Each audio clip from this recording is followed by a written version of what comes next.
Christopher Keem is an Erie, Pennsylvania native and went to Harbor Creek High School. He ended up going to college at Buffalo State University, receiving his bachelor's degree in 2000 and his master's degree in 2005. It wasn't until 10 years later that he would go back to college at the University of Delaware in 2015 to receive his graduate certificate in Master Coach and Soccer Leaders. Chris created a soccer team in Buffalo, which was named Queen City FC at first and is now named FC Buffalo. He became the executive director while working with some friends to get endorsements and partnerships to create a solid foundation of Queen City FC. Chris has extensive management and coaching experience, from his daughter's soccer team to coaching college teams and professional teams. He currently now resides in Toronto, where he works as a part-time operations manager for League One Ontario. He is working his dream job covering his own firm as a consultant for many teams. Alrighty. Hello. Yeah, nice to meet you. I guess we can introduce ourselves. Obviously, the first time talking. My name's McKay. I'm from Indianapolis, Indiana, and I'm here at Mercier's playing on the women's ice hockey team. Krahe, I'm from Erie. I went to Harbor Creek High School, and here at Mercier's working with the men's basketball team. Okay, great. I'm Adian Chan. I'm from the Washington, D.C. area, and I play club hockey at Mercier's. Nice. Okay. It's cool to see that you're from Erie. Yeah, obviously we're all sports business management majors, so it's awesome to see that you kind of have your own business and are kind of thriving in the sports management realm. So it'll be interesting to hear a little bit more about your business, and it's kind of obviously taking you all around the world, as we've kind of learned. So yeah, looking forward to just chatting. Yeah, I've been a few different places. So, yeah, just ask away, whatever questions you have. How much does networking come into play when getting started in the sports industry world? And then as you have been in for a while, how does it come into play still? Okay. Networking's pretty big. I'm just terribly introverted and so super shy as well. Not that those two have a direct correlation, but most introverted people are shy. So it takes a lot for me to get out there and go chat with people. Like LinkedIn, I always think is a waste of time. And then one of the biggest job opportunities I got came from just a random headhunter off LinkedIn. So, I know LinkedIn still drives me nuts, but we all have to do it. It's a necessary evil, unfortunately. Yeah, networking. I go to the conventions. The last 2 years were the first 2 times in 20 some years I haven't gone. As you're getting a new person into this field, making the connections with your professors, they know someone, staying in touch with your classmates, they'll know someone down the road that you can use. It's just very important. Your teammates, same thing, not just your classmates, your teammates will know someone. Speaking more to your Hawaii experience, in our class, we're learning a lot about governance and kind of managing sports structures. And I know when you're there, you're kind of managing a league. How did that kind of help? What was that experience like in the management side of things? So I moved into the management side of things, more or less full time, when my daughter was born. So she's 8, so about 8 years ago. I finished coaching then, and in between that, in 2006, I was like both coaching and administration. So it was it's interesting to just do that full time. We'll say that. The coaching divorce rate is way higher than anything else on earth. I don't know if you guys cover that in your program. I think the coaching divorce rate, there's studies done. Yeah, there's actual studies done on this. I think it's 78% is the divorce rate in coaching, because well, I'm divorced now too, but that's not because of coaching. But I remember being in my master's course at University of Delaware, and one of the speakers told us that stat, and I was like, yeah, that's right, because coaching sucks. Like the hours suck, the stresses. Like your main love is always that sport. And so I was like, all right, I like the admin side too. I have a business degree. That's my undergrad. I like concentrating on that. So I just kind of went into that field in 2006, more or less, but then was transitioning slowly out of coaching full. Then in 2015 or 2016, I went in. Then Hawaii came about. I just got a chance to go work in Oahu and run a soccer league, live on the beach during COVID. I mean, I walked the beach every day, went swimming every day. I'm sorry you guys were stuck inside, and I was having a terrible time. I won't lie. But the governance things like a lot of people lose sight of what's important in the game, especially on the governance side. And that's where I warn people that when you get too deep into governance and that's your priority over all sport, you've lost focus of what you're there for.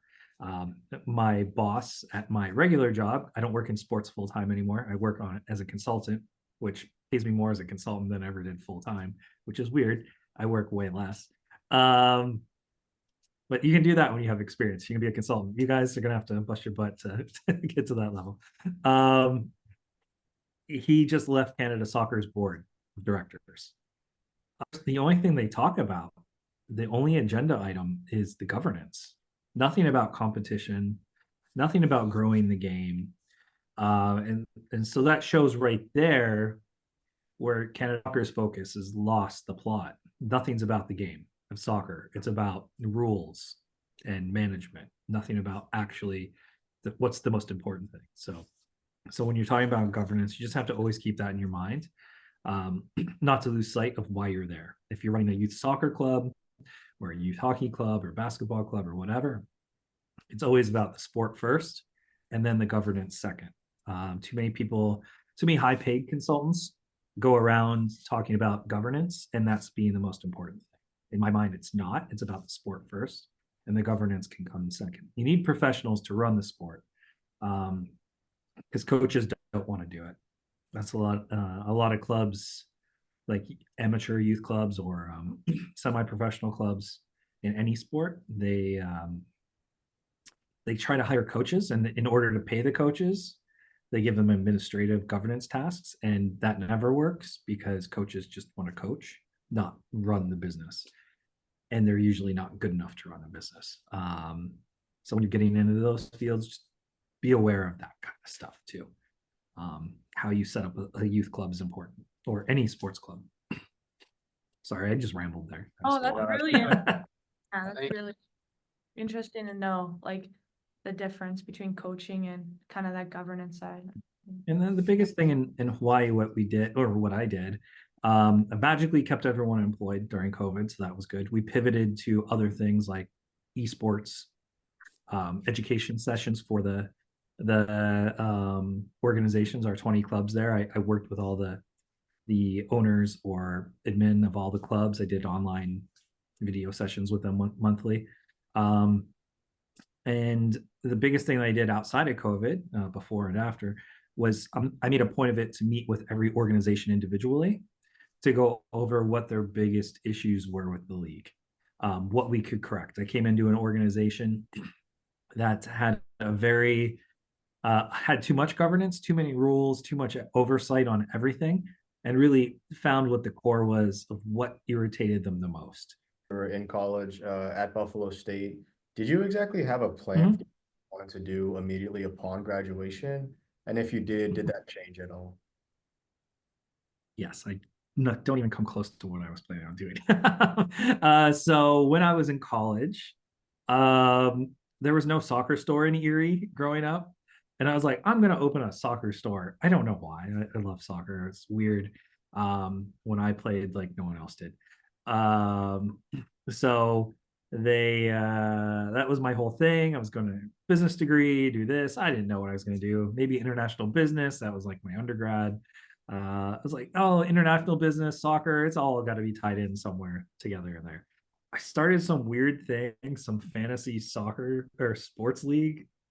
It's weird. And I started that in like 1997, I want to say, or 98, I think, yeah. and created some weird algorithm to make things work on literally Excel. Did it like some cheap free website thing, and so that got me kind of in somehow to the sports business because people in Major League Soccer liked it. And this is nothing. This is not on LinkedIn. Nothing. No one knows about this unless they're my friends, because they won't remember this far back. So I created this thing, and it was small. It was like a draft soccer league, like for Major League Soccer. These things did not exist in 1998, so I thought it would be cool. There were other like rotary soccer sports leagues on MLS, but so I created this thing where you can only draft the players. There was only 10 teams, but out of those 10 teams, 3 people worked for Major League Soccer, so they loved it, and they now a lot of MLS's like fantasy league now. A lot of the ideas from that stupid little league I formed way back when were put in place by them for their league. So that was cool. Um, and then some company that was based in Salisbury, Maryland, sports marketing firm, picked me up to run that. And they hired me to run the National Lacrosse League's fantasy sport league and the indoor soccer arena based on my model. So I was in school doing that at the same time. Then in 2002, that company folded, but since they were paying me to run the fantasy league, they got to keep the rights to it, unfortunately. But that's where I started. So that kind of got me into working in sports. And then I want to say in about 2003 or something, after I moved to Maryland, moved back to Pennsylvania because that company folded. I want to say it had to be 2003 or 4. Yeah, I was talking to someone. Oh yeah, no, it was 2002. Actually, I was talking to one of the guys who was on the hockey team at Buffalo State, and he was the sports information director at Buffalo State then, the assistant. And I was like, oh, I want to work in sports. Like, how'd you do that? Besides coaching, because I was coaching as well at that time. And he said, oh, I went and did this master's degree, higher education administration, and or student personnel administration at the time. And I was like, oh, cool. I want to be an athletic director now. I've changed my mind. I'm good in business, and I like coaching, so I'll marry those two together. So I had no advice besides my buddy formerly on the men's hockey team saying, oh, I went and did this degree, and so did that coach, so did that coach, so did that coach. And our goal is to be, working in college athletics. So I was like, oh, cool. I'm going to go do that. So that's what I kind of did. I just went and did that master's degree. And while I was doing that, one day I was going up to see my then fiance at the time, my ex-wife, in Toronto, and stopped at a soccer store randomly. And this stupid idea of mine kind of gave me a career for the last 20 years. Stopped at the soccer club, or not soccer club, soccer store. I bought a Liverpool like winter hat thing. And I thought, oh, wouldn't it be cool if there was a soccer team in Buffalo, and I was this excited of buying a team's hat in Buffalo. And so I had this stupid idea, and I drove the rest of the way to Toronto. And the whole time I'm driving, I'm thinking of 40,000 ideas. And I get to her house, and I gave her a kiss high and said, I'm sorry, I gotta get my laptop out. I have this stupid idea, and I've got 400 things in my head I gotta type out before I forget them all. So I typed them all out and emailed a couple friends of mine. I said, hey, I have this idea. Tell me how stupid I'm being. And they're like, you are, but let's do this. So we created a business plan with the Small Business Center of Western New York. And we started what is now FC Buffalo. It was called Queen City at the time, Queen City Football Club. In 2006. 2007 was our first year in operations, and we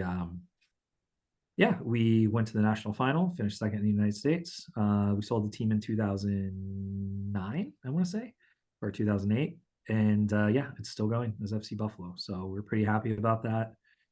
It's what got us started in the sports business world, like for real, not my fantasy league, but this. We had a cool stadium. We had a lot of people come out to games, played the US Open Cup. And we just went from there. And somehow from there, people started hiring me for jobs somehow. So Wow. I just can. Cool. Did you to form that team, was it challenging to kind of get connections and like get shareholders to like fund that? Like starting from the ground up is pretty amazing. Yeah, it was insanity. I'll say that. I had 4 good guys that played at Buff State with me, and or I coached them at Buff State actually. They were a couple years younger than me. I recruited them there, and yeah, we just went out into the public. We just started meeting people. They told us we were stupid, wouldn't give us anything. They wouldn't work with us. We made a couple decisions that, looking back, I wish we never did right away, which was we felt we were arrogant and young, like we were 28, something like that, 25 to 28. So we weren't happy with the way the kids were being coached in the area. So because we coached for the clubs as well, the youth clubs, we're like, oh, well, we're going to run our own youth academy too, and that will build into the senior team and whatever. We had these illusions of grandeur. Um, Running a youth side of things took up like 98% of our time because dealing with parents is a nightmare. And that took us away from our main focus, which was the first team. So we sold off the youth side the second year. But I wish we wouldn't have done that right away. With that being said, a lot of the investors came from parents that were involved with the youth side. So 6 of one, half a dozen of the other, like which way we should have gone. But yeah, it was interesting getting a lot of investors in and just running something on a shoestring budget. Like our first game was in the US Open Cup qualifying rounds against New Hampshire Phantoms up in New Hampshire. So it's like a 13-hour drive from Buffalo. It's not exactly close. And we didn't have a team yet. We hadn't had a practice yet. We took 3 minivans from Buffalo and went 3 different routes. And we're picking up players at their universities on the way to this game. And we stopped somewhere in New Hampshire, like 3 hours away from where we were going. The night before, got a hotel, and we just said, "Hey, we need a field to practice on." And we went out to this field, and it was a mud patch at some like closed down school. And we just practiced. We had our only practice we ever had together as a group. And like the movies where you turn on the lights of the vans because it's getting dark out and you need lights. That's what we had to do at one point. None of the cars died, but we kept the lights on, and we went out the next day. We won 5-0. So it was interesting to say the least. And that was a cool like start to our campaign. Unfortunately, we lost in the national final 1-0, but in our league, and but it was cool. It was just weird to do. It was a lightning in a bottle for a year. We had a lot of good players. We had a lot of good players from Erie, actually in the team. So we were a regionally based team from Rochester, Erie, Buffalo. It was cool. It's a lot of cool stuff. You talked about a little about advice. Is there any any advice that you wish you knew before kind of starting everything that you've done? That I can love sport with not being involved in sport, and that I could just go make a lot of money outside of it and just love sports. Yeah, my boss will say the same thing. My boss Dino will say the same thing. He's in my regular job since we've run the soccer league here in Canada, and he's like, if someone would ask me if I could run a soccer team all the time, because everyone knows it's what he wants to do, and I believe in the same thing, or if he could invent a widget and just run a company based on that, he was like, I just stick with the widget. I want to get involved in sports. I don't want to scare you guys. It's a slog. It's a tough one. I make it akin to being an artist. You have to be really good. You have to have a lot of passion for it. Because you're not going to make millions of dollars. So, only the athletes make the millions of dollars, and the owners of the sports teams, they already have billions of dollars. So from their other businesses, not from sport. So you just have to be aware of that. It's a passion project. People like us, we jump in or just jump right in and just be like, you know what, I'm just going to have fun with this and, make a pretty decent career out of it. And yeah. Yourself anywhere in the next 5 years? Do you have any other goals, any other projects that you're working on? Yeah, right now I'm helping out with our expansion in British Columbia for League One, not League One Ontario, but League One Canada. Ideally, I'd like to.